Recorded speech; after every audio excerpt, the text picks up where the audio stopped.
जय हिंद दोस्तों मैं आपके लिए एक ऐसी कहानी लेकर आया हूँ जो इतिहास पर आधारित कहानी है। देश को आज़ादी दिलाने के लिए हजारों राष्ट्रभक्तों ने अपनी जान की कुर्बानी दे दी। अनगिनत लोगों ने ब्रिटिश हुकूमत की यातना और पीड़ा को झेला। स्वाधीनता के आंदोलन में जो जिंदा बच गए उन्होंने तो अपनी आप बीती सुनाई, लेकिन उस लड़ाई के गवाह सिर्फ क्रांतिकारी राष्ट्रीय नेता, आम जनता या लिखी गई दस्तावेज ही नहीं है, बल्कि अनेक ऐसे बेजुबान पेड़ पौधे, नदी, झील, पर्वत, पहाड़ और ऐतिहासिक इमारतें भी हैं, जिन्होंने आज़ादी की लड़ाई के दौरान हमारे क्रांतिकारियों और राष्ट्रभक्तों को अपने तले पनाह दी, उन्हें हिम्मत दी और थके हारे देशभक्तों के अंदर एक उम्मीद की किरण जगाई। इन बेजुबानों ने अंग्रेजों के जुल्म सितम को देखा, उनकी बर्बरता देखी, अपने सूरवीरों का बलिदान देखा और देश की आज़ादी के साक्षी भी बने। बस अफसोस कि वे कुछ बोल नहीं सकते, लेकिन वे आज भी खड़े हैं, इतिहास को खुद में समेटे और हर आने जाने वालों को गवाही देते हैं कि मैं उस दौर का साक्षी हूँ जब हमारे सूरवीरों ने देश की आज़ादी के लिए हंसते हंसते अपने प्राणों की आहुति दे दी थी। इन्हीं साक्ष्यों में से एक है उत्तर प्रदेश के फतेहपुर जिले के खजुआ कस्बे के पास स्थित 52 इमली का पेड़।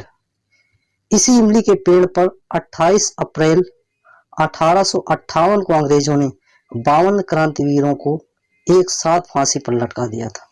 इमली का वह बूढ़ा दरख्त आज भी अपने अतीत के गौरव की कहानी सुना रहा। दरअसल 29 मार्च 1857 को जब बैरकपुर छावनी में मंगल पांडे ने क्रांति का बिगुल फूंका तो उसकी गूंज पूरे भारत में सुनाई दी और 10 मई 1857 को मेयर से होते हुए इस चिंगारी का असर 10 जून 1857 को उत्तर प्रदेश के फतेहपुर जिले तक पहुंच गया, जहां खजुआ ब्लॉक के रसूलपुर, जिसे वर्तमान में पराधा गांव के नाम से जाना जाता है, में एक किसान परिवार में जन्मे ठाकुर जोधा सिंह अटैया को आज़ादी की लड़ाई में कूदने पर मजबूर कर दिया।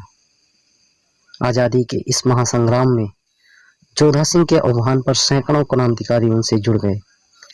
इनमें फतेहपुर के डिप्टी कलेक्टर हिकमतुल्लाह खां भी शामिल थे, जिन्होंने जोधा सिंह का खूब साथ दिया। लड़ाई के दौरान सबसे पहले इन वीरों ने फतेहपुर के कोषागार और कचहरी पर कब्जा कर लिया। कचहरी पर कब्जे की खबर सुनकर नाना साहेब धोनू पंत काफी खुश हुए और उन्होंने डिप्टी कलेक्टर हिकमतुल्लाह खां को फतेहपुर का प्रशासक बना दिया। लेकिन 12 जुलाई 1857 को अंग्रेज मेजर रेनाल्ड और हैवलॉक ने हमला कर हिकमतुल्लाह खां को गिरफ्तार कर लिया और उनका सर कलम कर फतेहपुर कोतवाली के गेट पर टंगा दिया, ताकि अंग्रेजों के खिलाफ कोई आवाज बुलंद करने की साहस न कर सके। इस युद्ध के बाद अंग्रेजों से बचने और क्रांतिकारी गतिविधियों को जारी रखने के लिए जोधा सिंह छिप छिप कर और भेष बदलकर काम करने लगे। छापामार युद्ध के महारथी ठाकुर जोधा सिंह 28 अप्रैल 1858 को अरगल के राजा गणपत सिंह से मिलकर लौट रहे थे।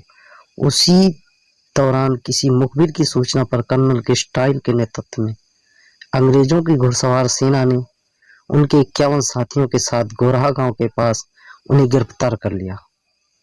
ठाकुर जोधा सिंह और उनके क्रांतिकारी दल से घबराई ब्रिटिश हुकूमत ने बिना कोई देरी किए 28 अप्रैल 1858 को ही खजुआ के करीब स्थित 52 इमली के पेड़ पर सभी 52 देशभक्तों को फांसी पर लटका दिया और ऐलान कर दिया कि जो भी इन शवों को पेड़ से उतारेगा उसे भी फांसी दे दी जाएगी।